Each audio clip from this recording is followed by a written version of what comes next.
Welcome to the Marketing Intern Spotlight. A marketing intern is a listener who's spreading our message authentically. Hear their story, their passion, and their journey.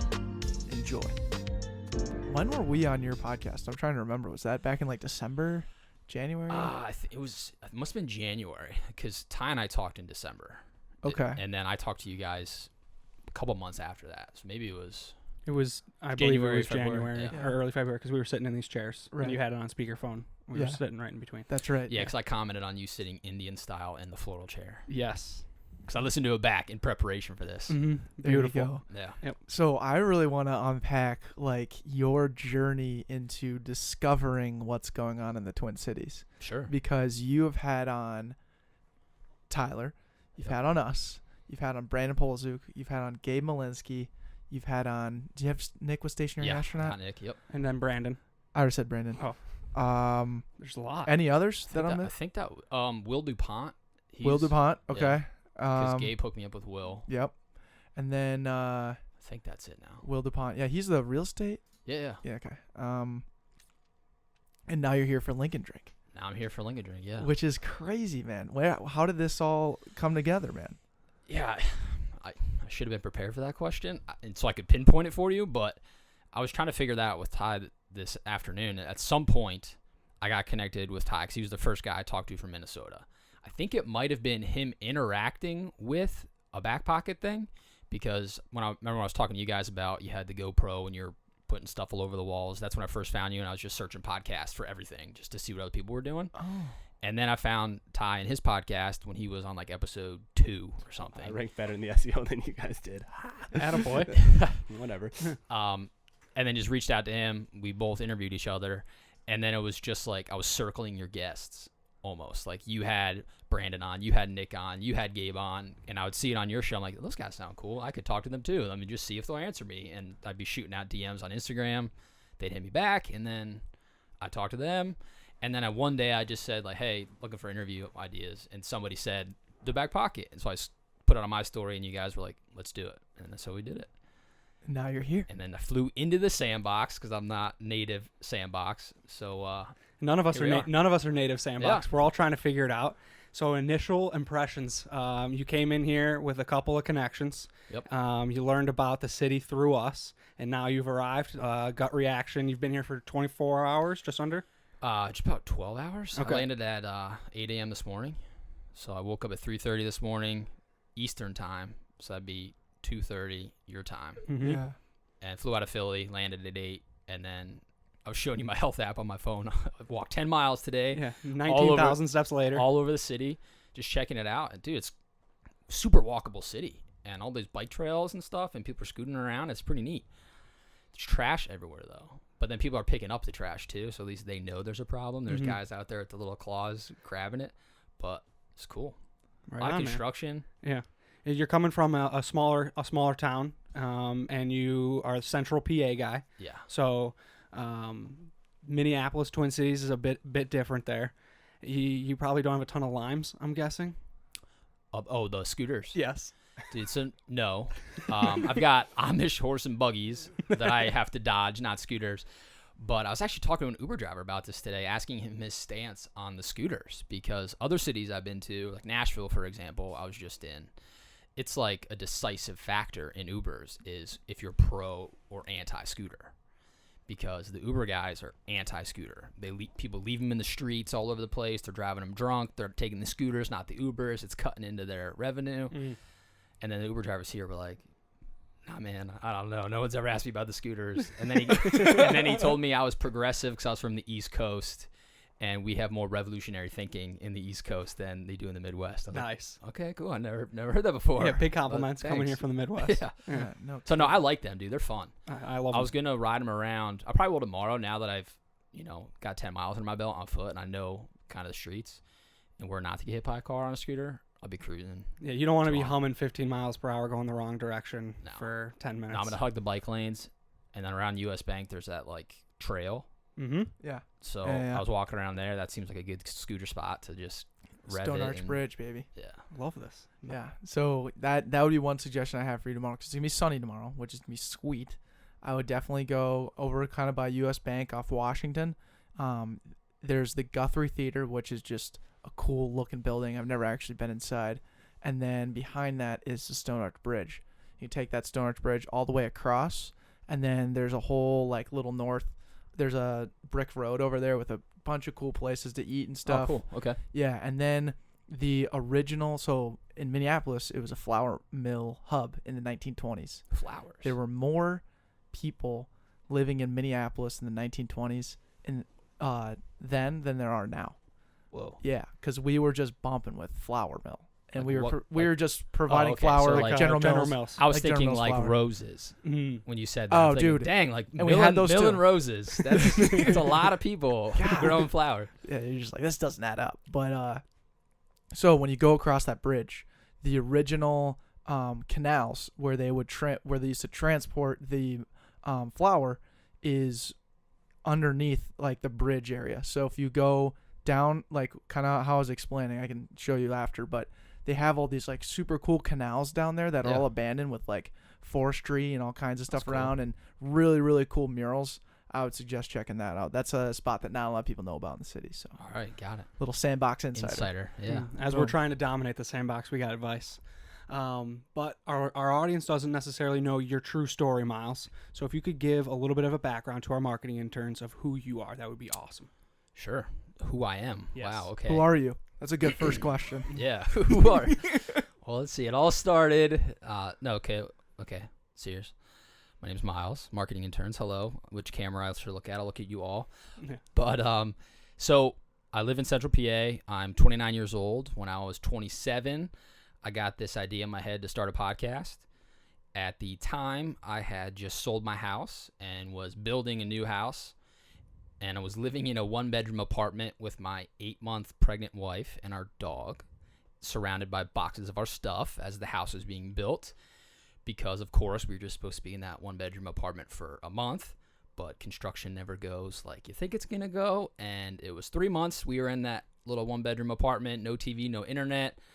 You know, I had the card table up against the corner and 2 folding chairs for the kitchen table and literal boxes of our stuff for like a coffee table and stuff. Played a lot of card games, listened to a lot of podcasts, right? So that's when I started like deep down the podcast rabbit hole because I had nothing else to do. And just started thinking to myself, well, hey, I could do this. Like, why couldn't I do this? Let's figure out what it would take to start a podcast. And then just started. You know, I actually started after my son was born in December, but that's when the idea was born, and I was, you know, crushing notes in my phone with interview questions, people to interview, you know, all sorts of stuff, name ideas. And then asked for the gear, like a little starter kit for Christmas, got it as a gift, and then just started recording away. And here I am. I was just scheduling stuff out. I've got 85 episodes scheduled out. Number 79 will go live tomorrow on the 10th. So yeah, and the show's called Relish the Journey, and it's like a hodgepodge of anything and everything. I've talked to you guys and Ty here in the room about what it's like to start a podcast. I've talked to people that have gone through giving up their children for adoption. I just had a really cool conversation with somebody that texted me, got my number, found me on a motivational podcast search in iTunes, went to the website, got my phone number, texted me, which like blew my mind that they went through that much effort to get in contact with me, which was cool. This woman was reading Quora and found this guy who commented on an article about his life story. She contacted him and asked him if she could write a play about his life. He said yes. She wrote the play. They've now performed the play, and they're writing a book. And we talked about that. So it's like all over the place, people I talk to. But that's what I love. It just keeps me really excited because, especially now that it's kind of gotten into strangers. Like, she texted me one day. The next day, I was talking to her and recording the podcast. I had no idea other than her little tidbit she texted me. And it's just unpacking who they are, like we started with this question, and why they want to talk about it, and then an hour later you hit stop. It's pretty fun. That's awesome, Myles. And I apologize for the vague question. I'm the king of the vague questions. Exactly, so and so are we, and we love asking them because we don't want to fill in the blanks because you'll do 10 times better than us. If I could have gave you like the 3-sentence overview of what I know about you from our podcast conversation and exchanging all the social media messages, but it wouldn't do it justice. So that was awesome. Thanks for that background. We appreciate no it. problem. That's what's one thing that you just like love about the podcast space after recording now 79 of them, or 85, I guess. 85. So I love how there's no rules. Like there's no formula or recipe you have to follow, like to stay with that metaphor, right? Like if you screw up a recipe on a cake, it's not going to taste good. It's going to suck, right? But it's really up to you, whatever you want to do with a podcast. Like you guys, I remember, again, you recorded an episode with your shirts off. Like, I don't know why you did that, but you did that. And then you put it out there as content. And look, I'm talking about it probably a year later, right? Yeah. So that's just what's fun is there's no rules, so you can write the rules every single day and every time that you do it. And that's just a lot of fun. I freaking love that, man. That's a great answer, and I couldn't agree more. And I think Andrew and I have definitely taken advantage, maybe too much, of the fact that there's no rules.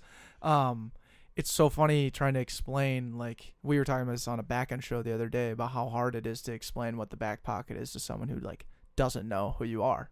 And when we release 3 different episodes a week, each one being a little bit different than the other, it's like, man, we've really taken advantage of the fact that, like, this is all we do. This is, like, how we want to do it, what we want to do. So, Yeah. very interesting. I think it's freaking awesome that you've been so dedicated towards it. I think one stat that always sticks out to me is 90% of podcasts don't make it past the 7th episode. Yeah, I've heard that too. Everybody has the urge to probably start a podcast. Not everybody has the willpower to stay consistent. So congrats to you, brother. Thanks, man. That's awesome. With 79 episodes in, what's that thing that you keep reminding yourself of? Like, I'm gonna keep plugging along. I'm gonna keep getting after this thing, because it does get to the point where you don't have a ton of outside patting on the back. It's a lot of internal motivation to continue forward with talking into a mic and inputting that and letting that being released to the world. Sure. And especially in my situation, like, I don't have someone to riff off of. Like, you guys have each other, which is cool. Told each other accountable, and it's something you get to do together. For me, it's me, and I'm in Central PA. I'm not in a metropolitan area. So I like to do as much as I can in person, but a lot of it's on the phone. So that gets making this, like, more dramatic than it is. But it does get lonely. It's like me up in a room like this in my house just feels like I'm screaming into the abyss, you know? So to me, it's like I just don't want to be one of those guys. Like, I don't want to be that statistic of, obviously I didn't stop at 7, but I've put enough things out there that if I stop, there are enough people I know they're going to call me out. Like, when I did a little promo video to get it started, I said that I want to interview the world. And I remember Ty giving me shit for it too. Like, that's a little hyperbolic, you know, like, you can't actually do that. I'm like, yeah, dude, but so what? If I was going to interview my neighborhood, like, that'd be done in one season. Okay. Like, I've made it so that I can't really stop, or I shouldn't stop. And if I do stop, then it's, like, on me. Like, there will have to be a big reason to stop, because there's enough things to keep filling the funnel. Right on. Absolutely. And people have told this to us all the time about, like, niching down or, like, pick a lane. Have people, like, given you that as suggestions to do that with your own podcast? Because you're doing a very similar thing where you're just like, we're also interviewing the world. The world for us is just like the sandbox, whoever's coming through. All right. Not directly. I mean, you always get sort of the people that give you the advice through, like, a backhanded, like, compliment or some, like, passive aggression. But so no one's just outright said, like, you should niche down. Mm-hmm. And I think I should too, but I just haven't found the niche that I want to niche down into yet. Yeah. But that's what's fun, is I'm just collecting all these conversations. At some point, I think what I might end up doing is having focused seasons. So it can change. But one area that I really want to get back to, for example, was the adoption area, because it's really interesting, people that give up their children for adoption, or the process you have to go to if you want to adopt somebody. Everything that you have to do is just mind-blowing. And everybody that's gone through it, even if it's from the same side, has a completely different story. That could be a season. Like, season 4 could be Relish the Journey of adoption. And then there could be Relish the Journey of starting your own business. Relish the Journey of, mowing the lawn. Whatever I want to insert there, it could be, even if it's like a 10-episode season, that could just be what it is. And then at least you would know then, if you're coming back week to week, what I'm going to be talking about. We flirt around with that idea as well, and it comes to the same point of, like, which one do we start with? And what is it about adoption that is the one that comes first to mind for you? That was it's still an episode I think about, because it just really, like, blew my mind. What episode was that, by the way? Man, we love to plug it. Yeah, Yeah. It'll be in the Ty will look it up. Yeah, I we'll because put I it want in to the listen show to this. notes. I Yeah. really Yeah. want to listen to this. So I did 2 back-to-back. Well, I did 3. So I'll send it to you and you can link up to it or whatever. But Okay. one was a woman I went to college with that she adopted, and we were talking, and I was just like, "Are you kidding me? Like that's what it is?" And then she gave me a couple resources that she followed on Instagram when she was going through the process, and I tagged those when I shared her episode. Then they reached out to me, and I started talking to them, and then I got both of them on the podcast. One was the woman that gave up a child for adoption, and one is someone that started a business surrounding helping people through the adoption process, and it's pretty wild.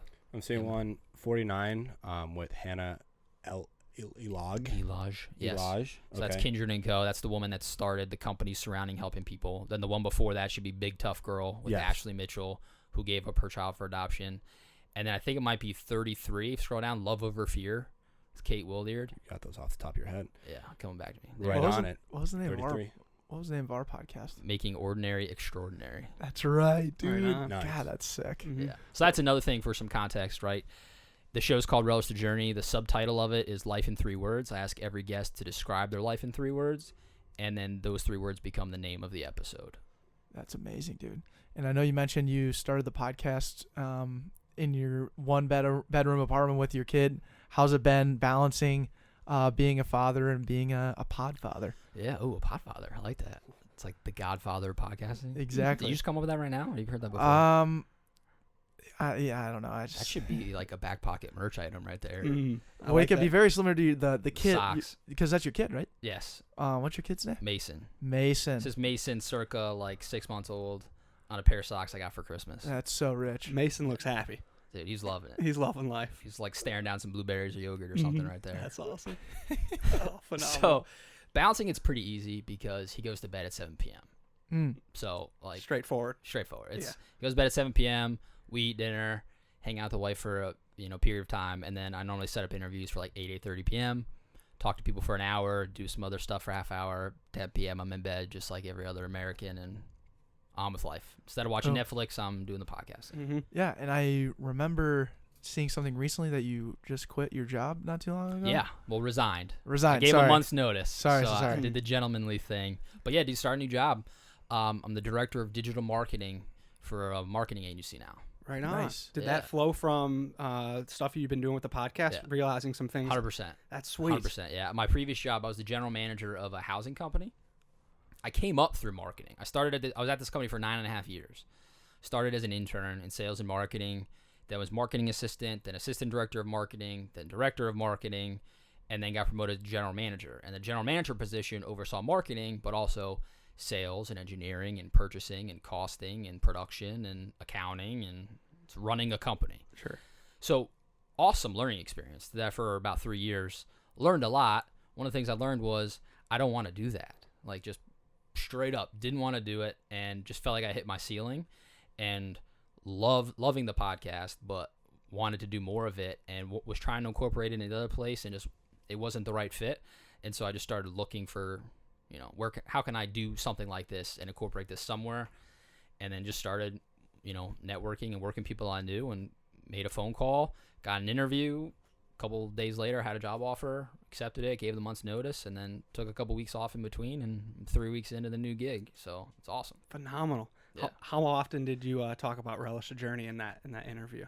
Oh, dude. So the crazy thing, and Ty and I talked about this a little bit, was I probably applied for 100 jobs, just like throwing my resume at stuff. Didn't hear anything back. The And HR firewall, yeah, dude. dude. Like the Happens. AI working against me. Mm-hmm. But then I make a phone call to a marketing agency, and I have the resume on the podcast, and they're talking about how do they reposition that company to be more of a national player as a marketing agency, especially now with stuff being digital. I don't have to be in Minneapolis here to have a client in Minneapolis. So how do they do that? But they weren't doing a lot to market themselves, which in the agency world, now that I'm in it, is totally understandable because it's all about billable hours and juggling all the clients. You kind of think of yourself last. But so they were like, well, tell us about this podcast. And I just started going with ideas. I was pitching them a podcast for the company already. I actually recorded, I made a podcast. Just recently talked to the owners. I played it for them. I was like, listen, this is what I'm talking about when I'm talking about a podcast. I took one of their blog articles, took it home, sourced the audio, sourced the sound effect, did a fake ad in the middle with the sound effect weaving in and out, and like just made up a name and an intro and outro, all this good stuff, and played it for them, and they greenlit the development for me doing it now, and they already want to sell it to a client, like us doing it for them as well. Bada bing, So, bada boom. Dude, Let's I am go. the podfather. Yes, It's you gonna are. happen. That is so freaking cool, man. So yeah, I don't know what question spurned that, but that was just me rambling. But yeah, dude, that's what I love. I'm an idea guy. I love marketing, and I love just coming up with ideas and the strategy behind them. Don't always love implementing it. And if people like check out my Instagram for this, like I know I do the bare minimum of marketing my own show because I'm already on to the next thing. At some point I need to just get someone to do that for me so I can just keep focusing on the next thing. Mm-hmm. So my job is digital marketing and strategy. So that's all I do all day is look at brands and come up with what could they be doing better, what could they be innovating, and putting it to paper and getting paid for it. So it can be better. It's freaking amazing. But I wouldn't even say you're an ideas guy because you execute on the ideas you love. Yeah. Well, Like, thanks. Yeah. I've never heard of someone that just volunteers their time, goes through blog article, intro, outro. It sounds like you with a fake ad in the middle. Like, Oh yeah. that is So that's above something- and beyond so just that- impressive, man. Thank you. Right away. That's so cool. But that's an example of what the GM thing taught me, right? Is I was reporting directly to the CEO and the owners. Any owner doesn't want you to bring them a problem. They want you to come up with a solution and say, here's the problem, and by the way, I already did it, or here's what we could do to fix it. Am I okay to move forward? So I could go to them and say, hey, you should podcast. And they're like, okay, great, dude. I'm running this company. I got a million things to do. Like, tell me something I don't know, right? But it's like, listen, you should do a podcast. Here's why. Here's an idea I had. And, oh, by the way, here's what that looks like, spacebar. And then afterwards, they're like, yes. And thank you for taking the initiative and doing everything you just rattled off because we wish more people would do that.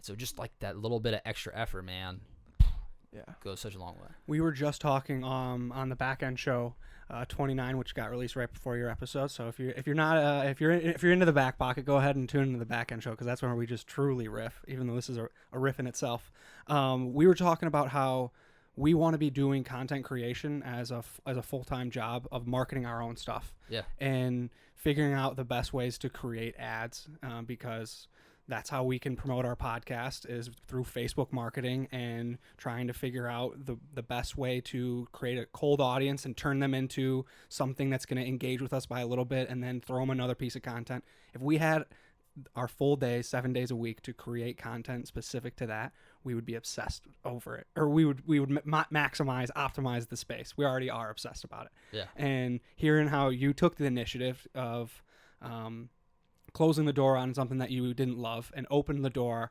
on something that you found a passion on and then seize that opportunity by going above and beyond is pretty awesome. Thanks, man. It's phenomenal. I need to do what you did more in my own life with actually converting on ideas for other people. Because I feel like I do a lot of the same thing where I come to someone who doesn't have the time to solve the problem or the idea, execute the idea I have. But if I just like put, I don't know how much time I'd need, I feel like I'd totally be turning and burning some pretty cool stuff. So that's freaking awesome. Yeah, thanks. And I've learned it the hard way. I haven't always done that. I'm very guilty. All right, I'll save that for my average quality because I'm about to go there, and I'll save that for the end. But I'm guilty of doing what you're doing. Look how savvy that was, dude. What are we, like 20 minutes in? We don't get to average quality till like 40. Till Yeah. 40. Good Yeah. stuff.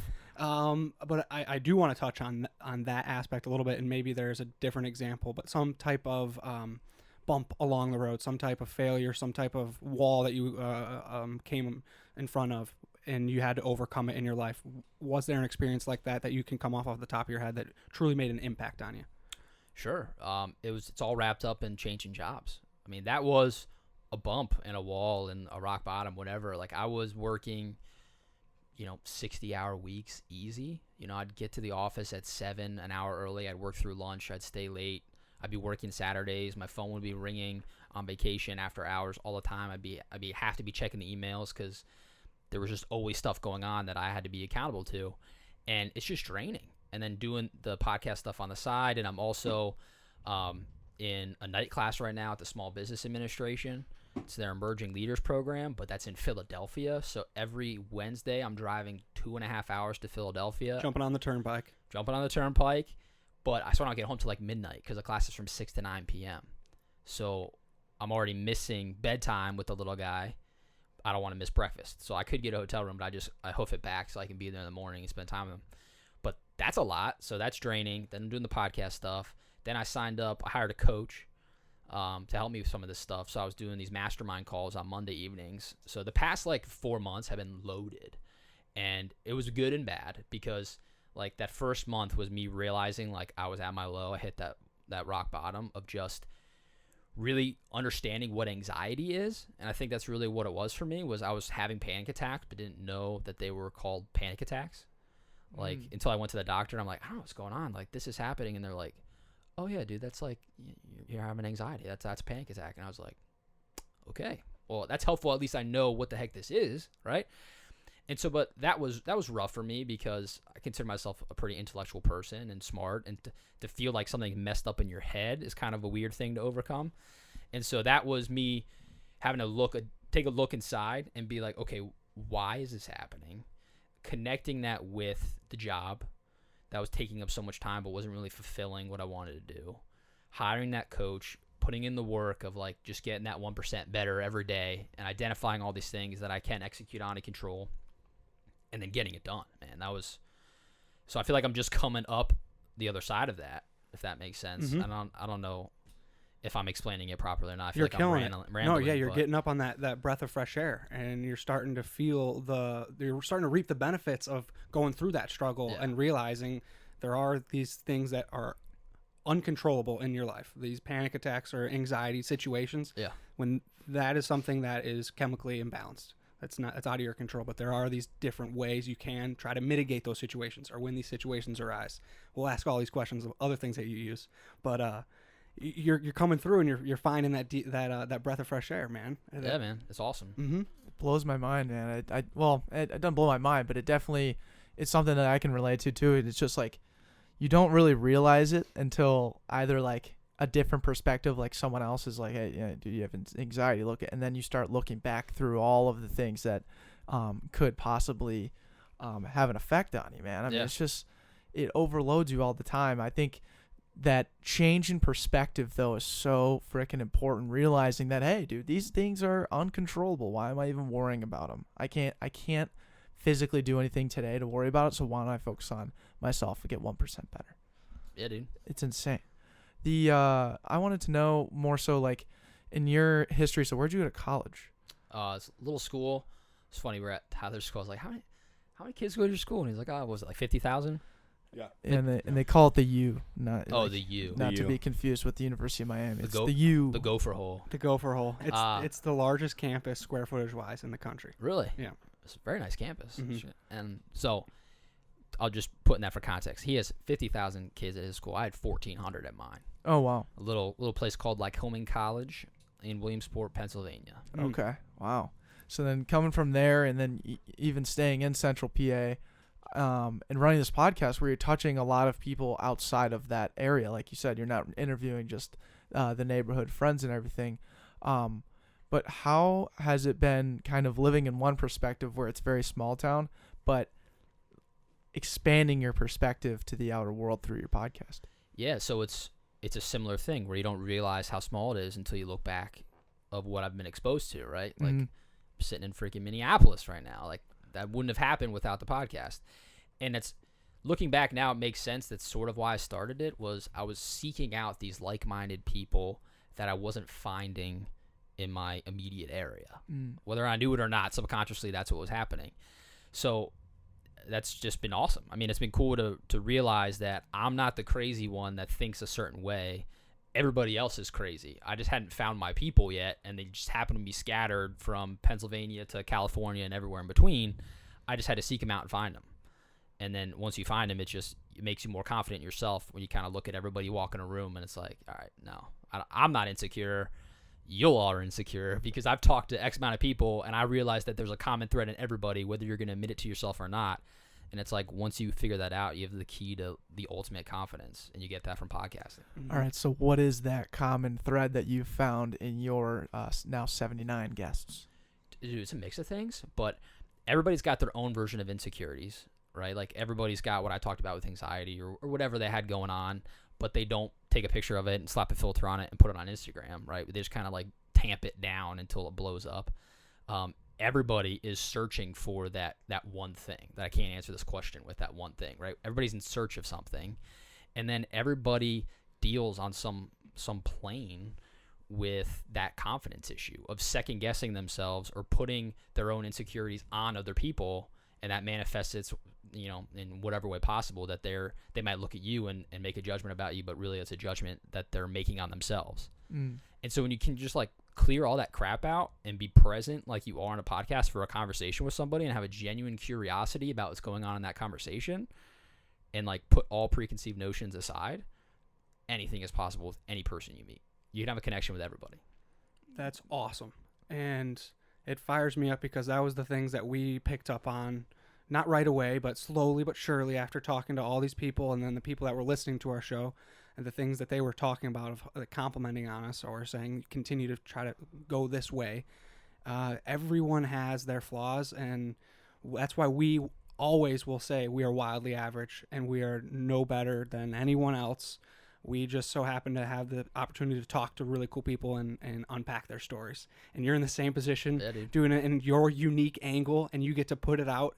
Again, the best thing about being a podcaster is it's your baby, and you can do it in your way.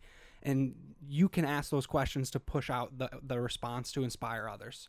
And we're trying to do it in our way. You get to do it in yours. And now we get to sit here a year later after probably connecting on social media is pretty damn cool. Yeah, dude. What was like the ultimate thing to draw you to Minneapolis? I know Lincoln Drink was like the event, but yeah, what made you pull the trigger on a $200 ticket? I'm assuming it's around that price. Done your market research. That's okay. about the going rate of a plane ticket. There we go. So like, what made you like really pull the trigger on that? I'm trying to get better at executing, like we talked about before, right? Because I'm not always the best at it either.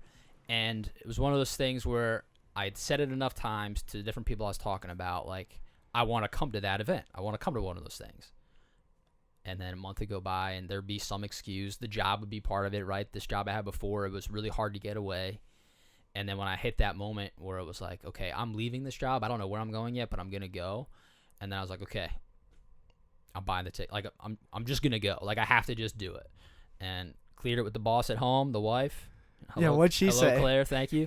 She's very supportive. No, she is. She's a rock star, especially because it's not just like she's chilling at home by herself. She's taking care of a 1.5-year-old by herself and a dog, and that's a lot. But I talked about it, and she knows it's important to me, so she's all in. If it makes me happy, and because that's the other thing about when you're in a dark place and you're married and you have a family, it's like everyone can be in that dark place.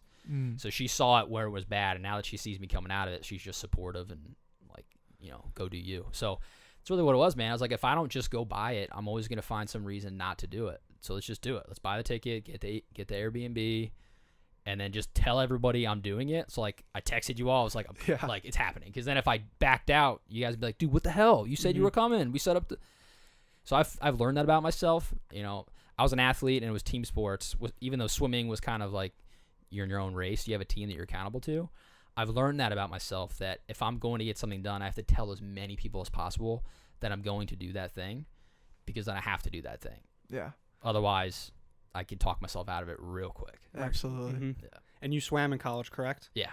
And have you felt like that athletic journey of pursuing academics and athletics in college has helped you kind of continue to figure out balance going forward and pushed you? Because Declan and I are ex-football players at St. Thomas, so we share that. Dude, 100%. It's like, I don't know what it's like to not be busy.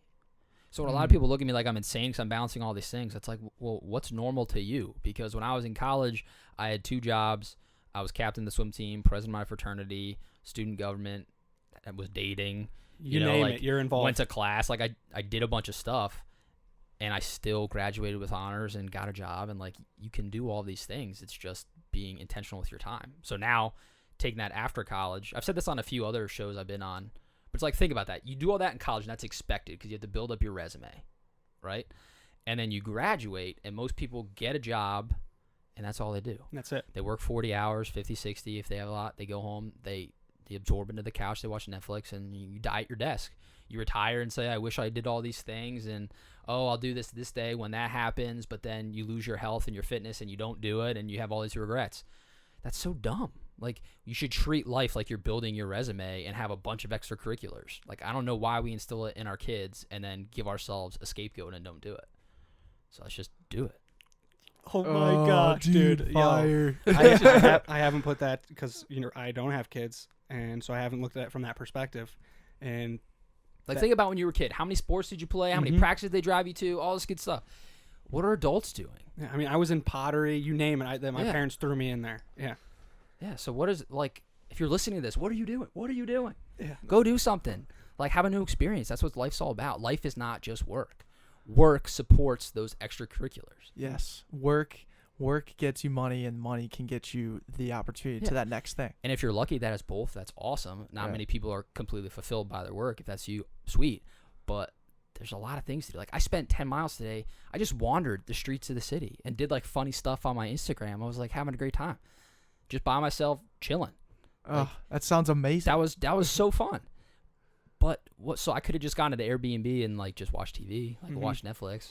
The easy route. Yeah, 100%. just like what's comfortable. Yep. But I just like I didn't want to know people here, but I wasn't meeting up with anybody. I'm just wandering around the city by myself with all my stuff, so I couldn't get in the Airbnb until after an interview. So I'm just like schlepping bags around, hiking through the city, but it was cool. So do you think people, maybe they don't choose to not fill their time with extracurriculars, or that they're just not aware that they should be, or that there is some actual excitement on the other side of like challenging yourself with being busy? Yeah, I think that's a good question. I think it's layered. I think it's both. I think they're not aware because it's not talked about a lot. And up before this like age of content everywhere and social media and podcasts and everything, all you knew was what you saw the people in your circle do.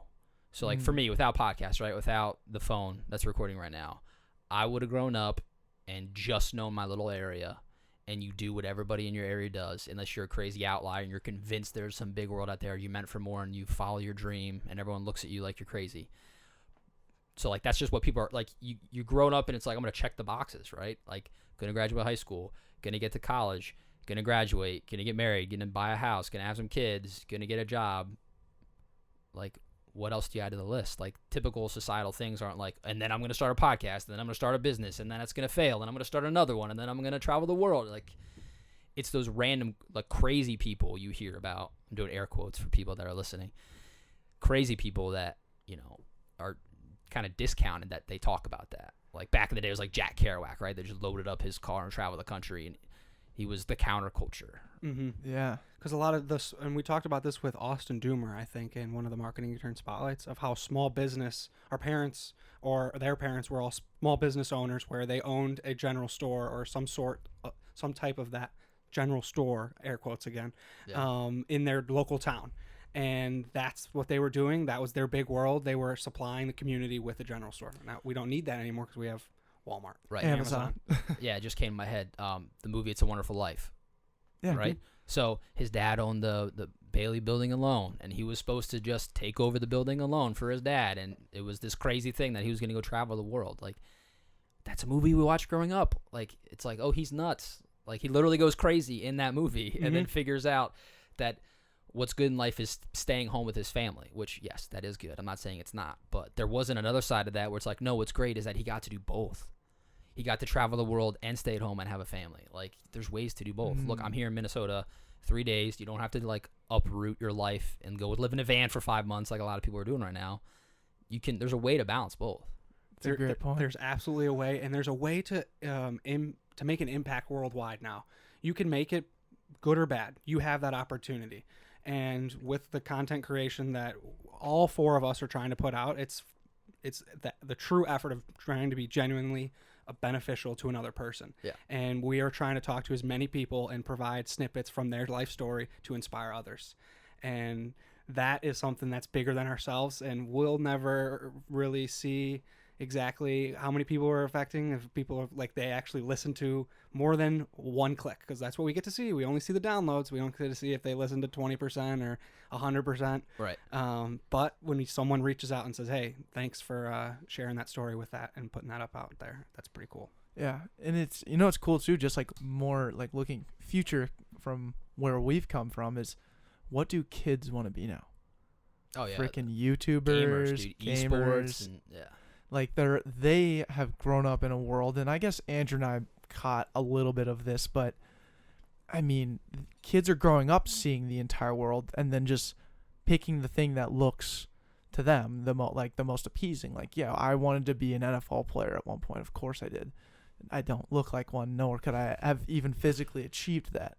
But kids are looking at Logan Paul, kids are looking at Ninja, kids are looking at, all these big names, and like you said, these YouTubers and these gamers, and they're like, dude, I can do that. That's no problem. Like, kids, there's so many other things out there now that I'm very interested to see where that goes, because Andrew, you're talking about the impact. It's like, dude, if we stay consistent with Backpocket, RTJ, how they're here, maybe kids want to become us someday. Yeah. Maybe people want to grow up to be podcasters, is what I'm saying. No one wants to be us. But what's interesting about what you just said is that it's kind of all the same, right? Yeah. So forget that it's NFL player or ninja. When you were a kid, you wanted to grow up to be the person you idolized. The kids now want to grow up to be the person they idolize. You say you couldn't have done it, but couldn't you have?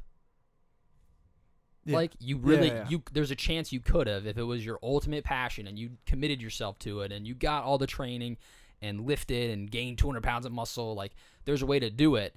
And I don't think that gaming is necessarily easier, because it's really hard what those people do.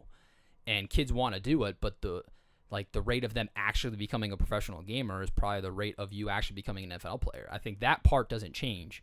It's just the context in which we're talking about it's changing.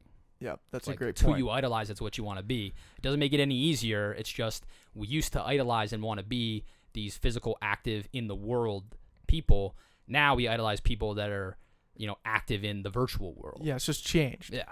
Yeah, and you're absolutely right. And what's funny is I saw a video from Gary Vee today, and he's like, exactly to your point, it's never changed to be the greatest at anything. Like, it's so goddamn hard. Like, it's not easy to show up and be to be Michael Jordan or Tom Brady or any of these people.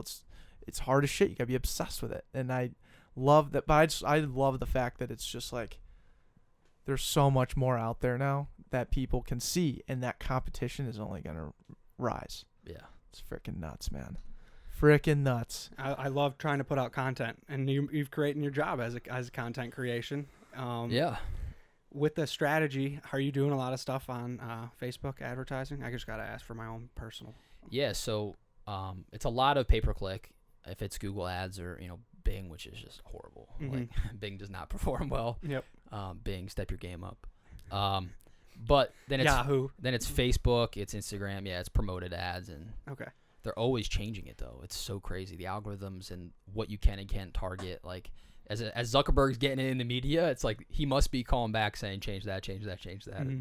The interface is changing, they're removing certain things, and it's wild. It's wild. We can talk a little bit more off air, but I'm obsessed with it. I'm starting to make that my job, and Oh yeah, it's absolutely changing, Dude, ever changing. and the data, like, you can get lost in the data. Mhm. It's wild the way you can filter like a Google Analytics report. You can make it tell any story you want it to, Absolutely. which is kind of wild. Mm-hmm. And it's kind of scary for business owners if you don't know, like, how to call bullshit on somebody. You could be paying people money that just making the report look great, and you have no idea what the metrics should be. Like, because there's so Absolutely. many out there you could pick from. Like, what attribution model do you want to choose to follow? And Mm-hmm. yeah, it's wild. That's a rabbit hole in itself. Yeah, We don't want to go down that little rabbit hole, but we do want to take on the Backpocket and the questions that follow our core methodology. The first one is the average quality, and it's something you do well at times and other times not so well. So, Myles, what is your average quality? So I was thinking a lot about this, and I started to talk about it before, but it's letting people finish their sentences. Like, I've really had to, like, I'm the idea guy, so if someone's talking and I'm, like, immediately thinking of an idea or, like, something they should do, right? And it's like, it just falls out of my mouth before I even realize it, and I end up just talking over people a lot. My wife will tell you that one too. But I'm getting better at it. Podcasting's been good for that because you have to learn to shut up and listen because people are going to stop coming on your show if it's just you interrupting them all the time. So that's my average quality. It's tough because is letting sentences finish. Right, I'm doing it right now because I'm trying to figure out the cadence of when you're trying to wrap up a point, and then I'm ready to add to it, and I don't want to cut it off before you get to the goodies. And you're doing it over the phone, so that's definitely a little more tricky than doing it in person because it's a little more interactive from that stance. Yeah, I really had to watch it in the office. Like people that would report to me would come to me with a problem or an idea, and it's like they're halfway through that first sentence, and I think I know where they're going, and I'm like, yeah, blah, blah, blah, and just like, and you can just see it in their eyes. They're just kind of like, oh, fuck again, and it's just like, oh, and then you just get so mad at yourself, and you have to figure it out. And I started like letting people know in job interviews. I was like, listen, before you join the marketing team, just so you know, I'm going to walk in your office at any point during the day and just blow up your day. Like it's going to happen. I'm going to come in with some crazy off-the-wall idea that I'm going to write on your whiteboard, and it's going to be left field, and you're not going to know what to do with it. But like, process it and come back to me, and then we'll talk about it. And like, I'd have people from the marketing team sit in, and they would laugh. I'm like, "Isn't that right?" And they're like, "Yeah, it's 100% right. Yeah, you just did it before you walked in." I'm like, so they started owning it again, like accountability, like just telling everybody. And I would tell them, like, "Listen, if I'm cutting you off, just tell me I'm cutting you off because I know I need to get better at it." I love that. Radical transparency. I'm so bad at it. I've cut Andrew off more times than any time he's been on the road. Andrew has a Subaru. People cut off Subarus all the time. Andrew gets pissed off on the road. But me, I've cut Andrew off just verbally way too many times. I'm sorry. And we've addressed it many times. We're trying to get better at it. Yeah, but that's why I have these headphones, man. These headphones just make it so easy for me to like know when it's my turn to talk. It's like, it's back to your point though, like when you're just you just want to finish their sentence so bad, it's like, oh God. But yeah. I've realized it's just always better to let them finish. Always. Yeah. As natural podcasters, we want our voices to be heard. Yeah. And that's just a reality. That's why we run this whole operation. Yeah. Oh my God. I do really appreciate though, like your passion when you maybe make that mistake of interrupting someone. Or just finishing their sentence, like I think that speaks louder than words. To be honest, I would be okay with you finishing my sentence if you were just like because you're all in on it. So there you go, man. I was gonna make this point. You have a phenomenal podcast voice. Your cadence is phenomenal. And is this normal? Do you feel like you're a little bit more energetic with your cadence, or is this an all the time, Myles? I have no idea. That's a good question. We'll have to do our market research. It must. Yeah, do it. I'll give you some people to call. I think it must just be like the real me, because I don't even think about it. Like when I get impassioned, like you're talking about, I'm just flowing. So maybe there's times when it does sound different if I'm too in my head and not just in the moment. But when it's just me talking about something I love and I'm really knowledgeable about, this is what you get. Right on.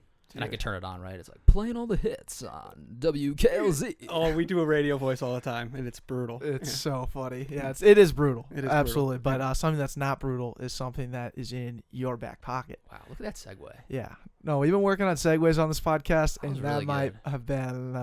Yeah. Ty, what would you grade that one? Yelp review it. Show note that. It was like a solid 3.5. Yeah, that was like two hands on the handlebar, slight tilt forward, segue. Okay. One of your better ones. Andrew usually kind of has the Leads it in. creme de la creme. Ooh, hell yeah. But that was a good one. Okay. But anyways, you know the drill at this point. For our listeners who don't know, maybe joining for the first time, this is something when, pressure turns to stress and anxiety is rising. You're in a tough situation. What thing do you rely on to come out on top? What would that be? Sure. So for me, it's things, and it's what I've, through the coach I hired and the group I'm in, which has been super helpful. It's kind of like a podcast off air, but is my non-negotiables. That's what I pull out of my back pocket. So once you establish those non-negotiables, it's like your center you come back to. For some people, it's making their bed, right? They might be having a shitty day, and they come home, and their bed's not made. And it's like, oh, of course my day was shit. Like, I didn't make my bed. That's the one thing I know I should do every day. But for me, it's working out. So, like, today I was up at 3:30, and I didn't get a workout in before I got here, but I walked 10 miles. And then when I got back to the room, they had a Roku stick. I was like, sweet, turned on yoga on YouTube. Yoga with Adrian? Dude, yoga with Adrian. Let's go. She's the best. She's so good. great. She like throws those little jokes in. Today she was like arms up. She's like Wu-Tang. I was like, what? Yeah, and then she looks bust out laughing while doing yoga. and Yeah. she gets uncomfortable too. She goes like, I may not have should have said that or something. Yeah. And her dog runs Dude, in. that's hilarious. She's like, Benji. It's like, God, get the hell off the screen, Benji. I'm trying to do some down dog. Unbelievable. So funny. Which yoga did you do today? Dude. You look like there's no yoga for podcasters yet. I think We might be onto something. Adrian needs We need to to DM her. at least provide that for us. What is that? Like you wear headphones the whole time? Yeah. I don't know, right? It's probably not neat. Exhale into a microphone? Yeah. Probably a lot of good posture. We do a lot of sitting. Yeah, a little ASMR. Just get super into the mic. Yeah. I don't know what it would be. But which yoga did you do? I did one. I was just scrolling through. There was one for energy, and I was like, man, I'm feeling kind of down. It's been a long day, but dude, the Airbnb has a set of free weights and a yoga mat, and I was like, this is like the universe telling me I need to keep my non-negotiables going. Get the workout So I in. got to work out in. The other one for me is meditation. Mm. So I've meditated now for I think it's like 85 days in a row. Wow. There's this app. Congrats. Thanks, man. There's this app I did an episode on, just basically like telling everyone because it's a really cool app and it's free called Insight Timer. And there's a bunch of guided meditations. There's also binaural beats on there. I don't know if you guys have messed with that at all, but they play different stuff in each like earbud, and it really is supposed to help with focus. And I don't know if it's a placebo or not, but when I put those on at work and I need to crank something out, I'm just like, you can't mess with me. I'm jamming. And I'm Sweet. so I need productive. this. Whoa. And yeah, so check that out.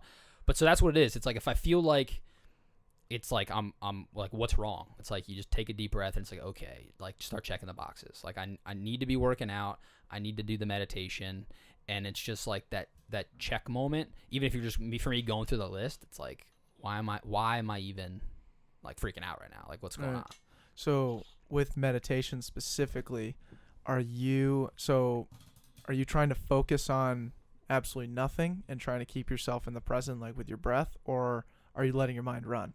So that was a misconception I had when people would say, have you tried meditating? I'm like, yeah. Like I sat down and tried not to think of anything. Like good luck. Like Impossible. Impossible. yeah. And so but I didn't know what I was doing, and that was the problem. So I've just been like, this app has crazy amounts of stuff. Like I've just been like for 85 days, like trying different stuff. So I don't have Wow. like one set practice yet. What's your favorite? Dude, there's a lot, which it's kind of freaky. Like I don't know, like if people are spiritual or like more Mother Earth, like, but whatever you want to put up there is like a celestial being or like the universe. But putting stuff out there with manifestation has been pretty wild. Like there's been a lot for like manifesting greatness or welcoming abundance and things like that. And for whatever reason, when I've started doing those and started visualizing, like, what do you want your life to be? Visualize it, think about it, focus on it, say it in your mind. It's literally has started to happen. Like I've seen it happen. So Wow. I'm not going to mess with it. If it's working, I'm just going to keep doing those. Absolutely. And this is one of my favorite questions to ask because almost every single time we ask it, it has some type of spiritual sense to it, whether it's they actually practice a religion or it's a meditation or it's getting to the gym. You're so happens to be intertwined in a lot of those. But when anxiety's rising, and we all have anxiety. We had someone on our show, Alex Corso, go walk us through as a practicing psychologist that everyone has anxiety, but it's different variations of it that are needed for prescription and variations needed for just being aware that it's always going to be inside you. And having these things in our back pocket, talking through that we all have it and there are different ways to overcome these situations is so important because people feel lost when it does get to that very stressful moment and you can't find that resource, you can't find that way to overcome these situations. And when you just have someone to hear how they're doing it and being like, oh, maybe I do need to meditate, or oh, maybe I should just get to the gym 3 times a week and start breathing a little bit more. Yeah. And the non-negotiables is so important because when you start giving that up, that's when you feel like you're losing control of your life. Yeah, so going back to when I was at that low moment, wasn't doing any of those things. Had stopped working out, didn't even know what meditation was. What I was doing to get rid of the stress was just coming home and drinking. And then you get to that really bad cycle where then your sleep's really bad and you're not fit and it's just worse. So, like, Yeah. at the same time I started meditating And when I was trying to figure out everything going on with the job, I was just like, I'm not drinking anymore. Like, I just need a clear head. I need to figure this out. And now I'm just so in love with how I feel sober all the time and, like, fit. I haven't drank in, like, I haven't counted it, but it's been, like, 3 months. Wow. And I'm just, like, all in. Like, I crush, though. Like, crush those seltzers. I could come home and drink. Dude, I can drink, like, 12. It's just nuts. 12? Are you, what's your brand of choice? So, I like LaCroix, but it's expensive. It is. And I got diapers to buy, okay? Mm-hmm. When they had that whole scandal, though, they were going 3 for $10. You could jump in. I didn't even hear about the scandal. It was like the owner admitted that there was cockroach poison or something. Really? I don't even care what's in those things. I'll drink it. It tastes so good. Like same. The coconut ones, it's like liquid sunshine. Yep. Like I'll drink them all day long. Key lime pie. You're speaking our language. Yeah. So, but the grocery store I go to has an off-brand. It's like $2 for 12. Okay. And so I just load up I buy like 2 cases at a time. I don't know what it is about it, but they're so good. Dude, so when my wife was pregnant, I didn't drink because she couldn't drink. I lost 40 pounds. You're 40? kidding. And so this just tells you it's not good. Like I don't think I was an alcoholic. Like obviously I'd stopped and I don't miss it. So it was just like my stress release. But yeah, dude. Well, I used to work with a brewery, the company that was the housing company. They also started a brewery. So I literally have to take home the growlers, again, air quotes, have to, for homework and just drinking a lot of beer. Yeah. So when I cut out the beer and those empty calories, dude, the weight just fell off. Whew. Wow. Congrats, But, dude. so that's how I found it though. It's like that satisfying, like pop a top and like you hold the cold can just like America. Mm-hmm. So we love cracking the can. Okay, so here's something, right? So this is a comedy podcast. And we've had some deep shit on here. Yeah, okay, it's been great. I don't know if you noticed, but I have a backpack with me, and you might have been like, "Is this Valkyrie?" And like, this is the last thing we're ever gonna do, or what's going on? Okay, so I'm gonna flip this to the side. Tom Cruise is coming in because I thought we could do a little bit. I have an idea for a bit, but first I'm gonna unzip the bag and show you what's inside. Okay, all right, let's get after this. Oh. Hey, Ty, can we get this on camera? Thanks, Ty. I had to buy this bag today too to really sell the bit. So just so you know how committed I am to this. Holy shit! Oh, let's go, dude! And he got the key lime. All right, I got to credit Ty with the inside. I called him. I was like, "Dude, what's the favorite flavor?" And I freaking knew. So, so here's what I was thinking. It's funny that we just started talking about LaCroix. My thought with this was, since you guys are trying to get some sponsors, right? Who isn't, right? And you put out all the video content. Mm-hmm. If we each take LaCroix and we have that satisfying, sound, and look dead eye into the camera and give your best back pocket keyword stuffed, like sham wow sort of 1 or 2 liner about why you should buy LaCroix, and you guys can chop them up and use them for whatever, and we'll tag everybody and see what we can make happen. Okay. Ready? Yep. All right, dude. This is a lot of freaking pressure. Don't open it yet. Oh, yeah. And also maybe tap it since I just threw that across your room. This is always the prep, dude. It's like click clack. Enough click of that. clack. Wait for the crack. All right. Gotta get prepped. Yeah. Are we all doing this at the same time, or is it? We could take turns. I mean, we can open it at the same time just for that. Okay, No, let's go alternating. I'll start, and then let's just it's like the wave. Wave, yeah. Look at that. Just loop that. That was crispy. Talk about ASMR, right? Just have that play. Oh, that's sweet. That is a good flavor. I also chilled them for the full effect. You're Yeah, welcome. God, they are. They're incredible. Yeah, is that a refrigerated backpack? Is that what's going on? No, I put them in the fridge. I walked okay. to Target, which was amazing, by the way. Freaking sweet, down by the mall there or whatever. Yeah. And then went and bought a backpack and an 8-pack of LaCroix. Mm. Because I figured if I already spent $200 to get here, what's like $30 on a backpack and some LaCroix? I've never had the key lime flavor, but that's really good. It's very. Dude, you can't go to the sandbox without some beach flavors. Yeah. Beach flavors. Key lime LaCroix, a delight to the senses. You ever meet a girl at the bar and you just think it's too good to be true, and be like, she's just so innocent. That's the flavor and what's in a LaCroix. What? Crushing it. Come back to me. I just know that they have innocent as like everything they're tagged in. Oh, yeah. Right? So it's like Yeah, figure naturally out let's play into their marketing thing, right? Cuz like very good point. otherwise if they just see us talking to sweet nothings about LaCroix, it's like All right, not innocent. You guys both missed what I was going for with the back pocket keywords, though. Oh, okay. So I'm going to just shit. I'm going to stuff mine with back pocket keywords. Oh. Please do. Okay. Just because your friends might be wildly average doesn't mean your beverage needs to be. when it's time to trap the puck and unpack a good conversation, I choose LaCroix. Oh, that's okay. way Yeah. better. Wow, dude. Killer. He knows our podcast better than we do. So I actually came prepared. That was my idea, so I have to think That's about legit. it. No, but that's dude. fire. No, that is. So there you go. There's the bit. That's it. And I was ready for a drink, so it was perfect time. Yeah. Okay, so real quick though, unpack, is that like a word that we You use? guys say that a lot. Okay, So unpack, trap the puck, and then the other one I heard recently was strikes and gutters. Strikes Like, and gutters, ebbs and flows, trial and error. strikes and gutters. Yeah. Ty calls us out when we use the word nascency. I don't know if you've caught that. I But did hear nascency. Yeah. Yeah, it's in its nascency. Yeah, they learned like this one big word and beat it to the ground. yeah, because Ty's friends use bigger words than we do. Yeah. But it's all I have right. smart friends. Yeah. Ty, what's the next word that we need to use? Ooh, I heard this word the other day. Matriculate. How do you feel Okay. about that? Definition for you is I don't know what that means. Come on now. it kind of means like to work something like forward in a very like I'm gonna say like meticulous, but work something forward in a very like intentional but usually like slow growing way. Can you Okay. use that in a sentence? So like a football team could matriculate the ball down the field if they were like doing a Mm. lot of running plays or stuff like that. Love the process. Yeah. Yeah. Love the process. I'm Mhm. thinking of using the word bombastic more, and I think I'm gonna do that instead. Yo, what's bombastic mean? It's just another word for good in my head. Okay. I'm still thinking about the female innocence trapped in my can right now. Well, yeah, we're radically transparent when it comes to our I don't know. flavors in I don't know if LaCroix. they're gonna pick that one up. Though. No, that's gonna be dropped. No, yeah, But they do need some rebranding, I think, after their cockroach debacle. Yeah. Already here we go. LaCroix for those who shop at Target. there you Mm. go, dude. Yeah. That's money, team. Yeah. LaCroix has other flavors coming out. I heard one was a hint of lime. A LaCroix a Skittle dissolved in water is a LaCroix flavor coming out. Nice. Mm-hmm.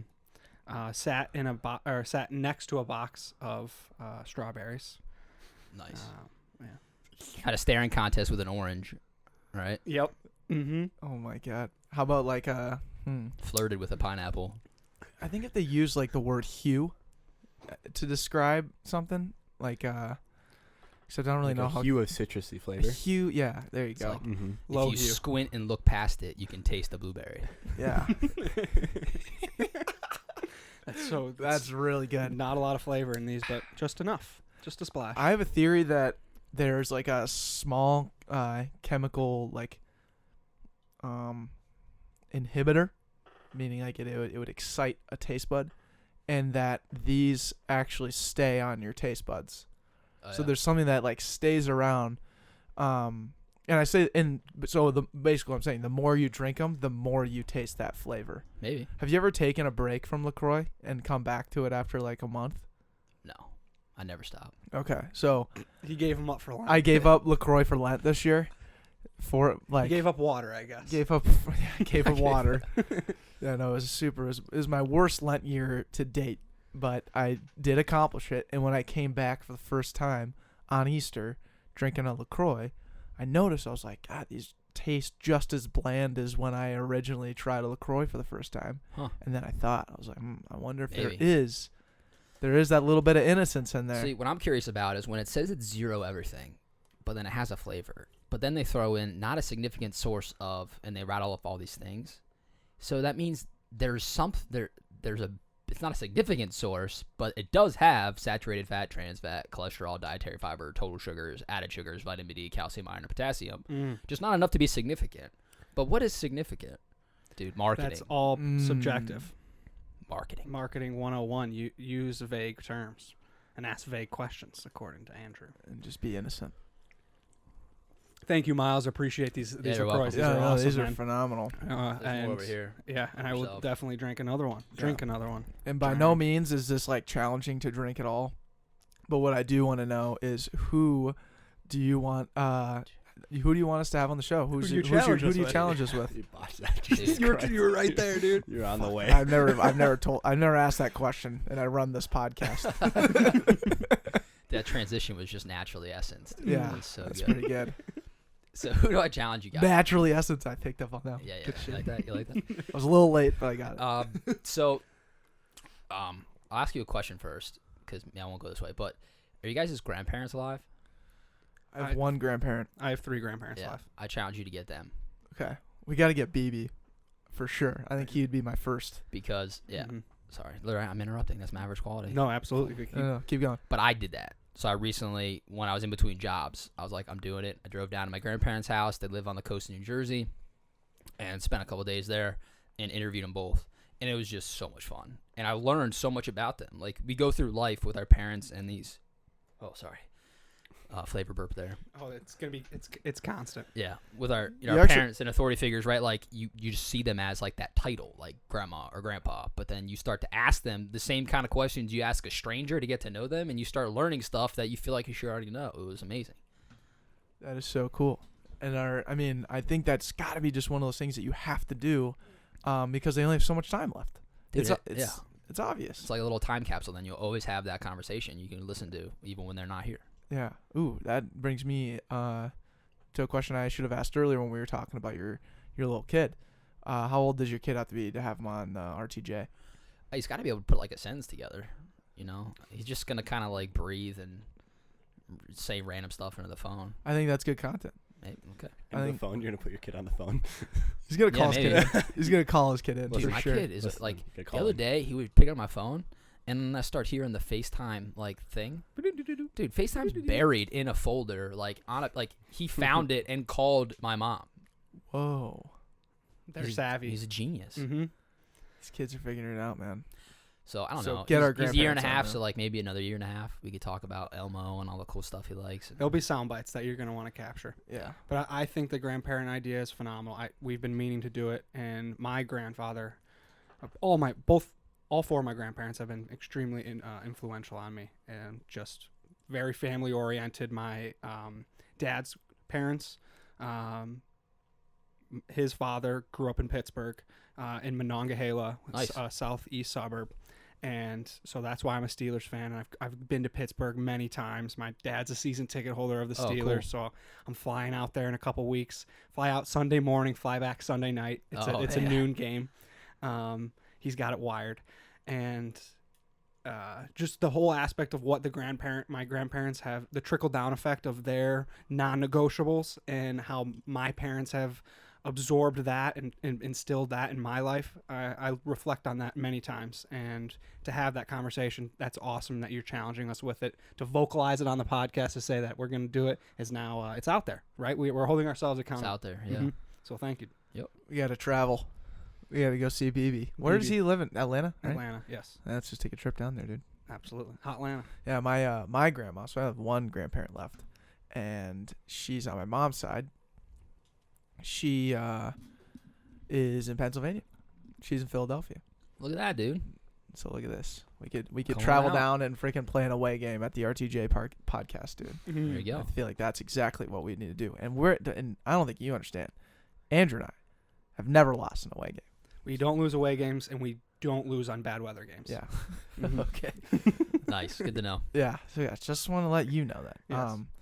But It's been a good podcast. We've asked a lot of questions. we've asked a lot of questions, and I hope they've been good. Have they been good, Ty? Or have your question, was his questions better? Like I'm I'm not doing that. Don't put me in that.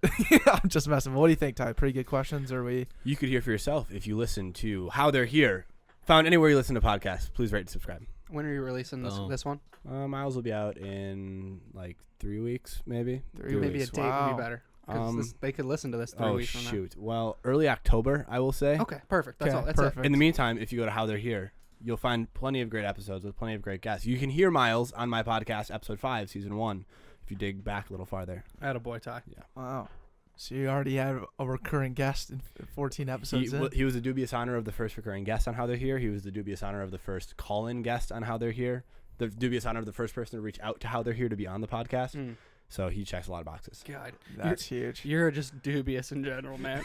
I had to use it. That was bombastic. I've God. matriculated through the How They're Here. There it is, dude. Boo. Wow. But to circle the wagon like the Buffalo Bills, do you have any questions for us? Circle back. Oh, yes, I do. Yes. Let me just refresh my mind here. Mhm. All right. So one thing, listening back to when we talked on my podcast, it was you, Andrew, that said you love being able to match personalities in interviews. And so I was thinking about that. What's your favorite personality to match? right off the bat, when the person goes in depth on their story, like I ask that question, who are you? I usually ask it a little bit better, but when you go through your story, you can feel the parts that they're most passionate about, and you can feel like where they want to talk and find the experiences that we might not know about. I think that's more so versus a actual tangible thing that they do. It's more so the way that they talk through their story. And if you can feel how excited they are about the current position they're in, or what happened to them to lead them to here, and what could happen, that's when I get very excited, and I can start feeding off that, because I don't want to be that guy that's just like overly energetic and the other person's kind of like, whoa, we're just having a conversation here. So when you can feel that right away, it's pretty awesome just to be able to then sit back for an hour and get really in depth into the things that you love. Yeah. Right Sometimes it's hard though. Like you really have to poke the bear, because we could do all kinds of research on them and know what they're all about, but sometimes they'll come in a little timid and not like realize what this is, like what we're really trying to get at. So continuing to stay persistent on asking the questions to try and dive deeper on what it is. And like Andrew said, the best part to really figure that out is just simply listening to, maybe it's the cadence or just like the specific parts along their story that they really, really emphasized, I guess. Yeah. A good example would be when we had Io on the podcast. Yes. And he is he was in marketing, and we thought we were going to talk a lot about that and the fact that we played football together. Well, he's an avid long-distance runner. Just something flipped in him where he loves running, and we didn't know that about him, or maybe had an inclination but didn't really truly know how passionate he was. And like 30 minutes in, it was stale. We were kind of repeating ourselves a little bit, and then we started talking about running, and you could see a flip in his eyes of just like him talking about what he's been doing recently to coming to the point where he wants to run ultra marathons. Wow. And we're like, holy smokes, you were the guy in football practice that hated doing wind sprints and anything that involved endurance. You were the guy that was always dreading that. And we had never even thought to ask about long distance running. And throughout the conversation, we found that was his most passionate thing to talk about. That's cool. It's nuts. Marketing Intern Spotlight number 29 or 30, I'd say. Somewhere Io. in there. Mhm. Yeah. Io. Great dude. But yeah, great question, man. Yeah. Do you have any others? Oh, yeah. I got a few more. All right. Keep them going. So we were talking a lot about my kid, right? Yeah. Obviously, you guys don't have any yet. You're 23. But I'm curious, how do you guys see the show evolving? Like, not that it's going to break up the band, but somebody's going to be the first to move out of this house where you've got the studio, get married, have a kid. What happens to the back pocket when there's, little back pockets running around? I think we got to blow up the whole operation. It makes no sense to continue at that point. We are taking part in the breakup tour currently of just a bunch of our college friends. We're all very connected right now, so we're just being ready for when the points come where someone is ready to go do their own thing. There's like 10 or 15 of us that are still very close, so we just started doing this breakup tour where we get together ever so often on a planned event, and with the realization that this isn't going to last forever. So we're prepping. We're mentally prepping right now for things like that. As for the back pocket, and when we have little backpocketeers, They're like little belt loops running around. This operation is not going anywhere because. Well, no, and I didn't mean to infer it's going somewhere. Exactly. I just interrupted you. Mm-hmm. But like, obviously, it might be hard to do it 3 nights a week, or like, I'm just curious if you've even thought about that. Like, how does it evolve as you guys transfer from the young 20s to, like me, I'm 29 and I'm a dad. Mm-hmm. The logistics, I don't know, but I do know when we do have a lot of kids, there's going to be the back pocket off, where it's the little Inserers going against the little Browns, and It's a big rivalry game. An all-out Olympic. We're gonna go get like a cabin somewhere and just open field. The Inserers are just gonna tactically pick apart the Brown family, and it's gonna be amazing. It's not gonna happen. That's what I do know. I don't know where logistically how I'll make that happen. Yeah, but. and we'll be recording podcasts and covering the whole thing and turning into content and using our kids for content. And no way is that acceptable, but they're our kids and we do that. And the reason, and to touch on Andrew's point a little bit is, but not a lot because that was kind of weird. But briefly go over it. Is the back pocket is always just been Andrew and I. It's this mirror mentality of like we look in the mirror every day, and that's what back pocket is. If we're feeling like shit, then back pocket's gonna be shit, and vice versa. When we're doing great, then back pocket's soaring to new planets. But the best part about it all is like we're growing up. We're operating within the confines of the sandbox, growing up and networking as these 23-year-olds trying to figure out how to put this podcast together. Well, when we're 29-year-olds and are a little more savvy in the podcast space, now it's time to be pod fathers, right? Now it's time to have kids. How does that influence your perspective? That's why one of my favorite parts about this podcast today was your perspective as a father. We don't have that yet, man. Yeah. We're 23 years old, but I cannot wait for when that time is, because I cannot wait to share that perspective with the world. I'm excited for when you guys have wives, and instead of like the Real Housewives of like pick a city, it's going to be like the Backpocket wives. Yeah. Like they should do the back end show and just like talk about God, all the shit you put them through that week. Dude, I think that'd be hilarious. That's money. Yeah. That's another thing too. Like, I wonder if girls will ever be like, these guys are interesting. Yeah, I don't know if that's number one by far. Like, they're because we both had girlfriends going into this. Yeah, they both bagged it. They were like, "This is too much. These guys stink." These guys love each other and podcasting more than they even give a shit about us, and that's what happened. we did season 1, like episode whatever the girlfriends podcast was. Yeah, 19, episode 19 or something. Yeah. But we asked we put ourselves in the position of ranking football, school, our girlfriends, and the Backpocket. We put yourself in that position. We put ourselves in that position. Like, we both. That's a rookie move. So rookie. We were so naive back then. Yeah, I think Deck had a girlfriend at like 4th or 3rd. Yeah, she got pissed. She was so mad. She held that against me. We had dated probably for like another 7 months, and she fucking held that podcast against me for the entire duration there on out, dude.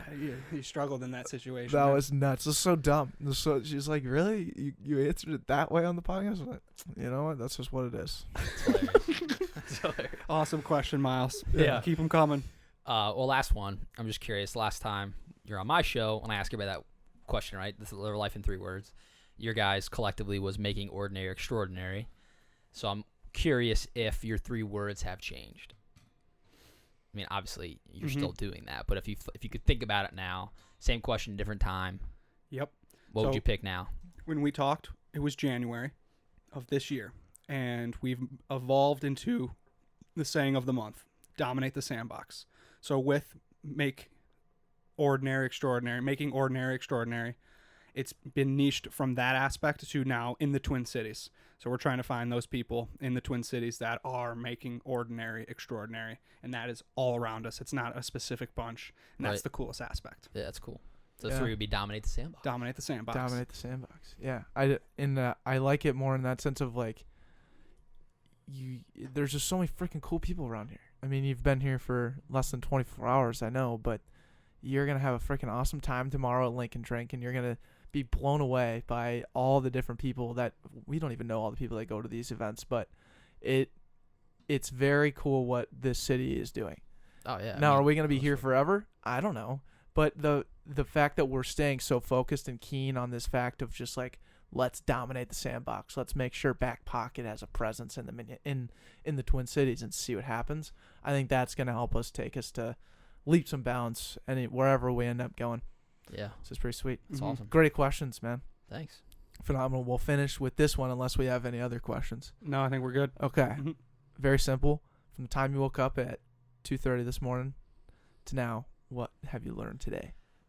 First, I want to thank you for this question because it was cool going through my day, knowing someone was going to ask me at the end of it what's something new I learned today, because it just made me think. I was like, man, I have to learn something new today. Like, not that you don't learn something new every day, but just putting it front of mind was neat because I was like trying to ask things to learn something.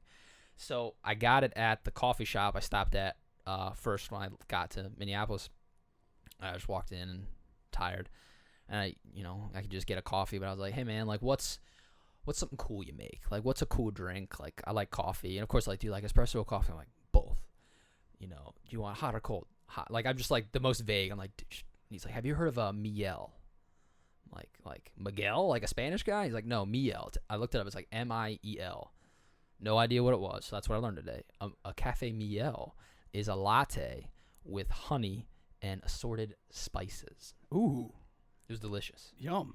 Yeah. And that's how you start your day, too. I'm going to start my day tomorrow with a Miel. Sounds amazing. Mhm. Yeah, it was really good. So there you go. That was my Simple. dude. Love that. Simple things. Mm-hmm. Easy. I That freaking love and- that, man. I got a banana chocolate chip muffin, Oh, and I never Those are would to have die thought for. to combine the 2, Mm-hmm.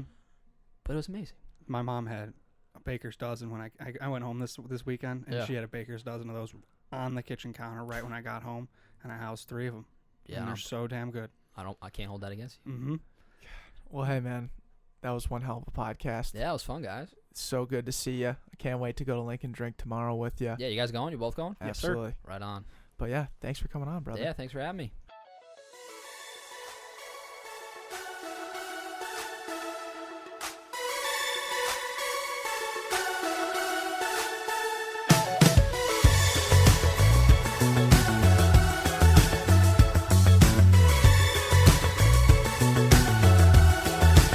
Well, I've been hanging on the west coast in my heart, right where I'm meant to from the start. It's so much warmer than the secrets you've been holding in.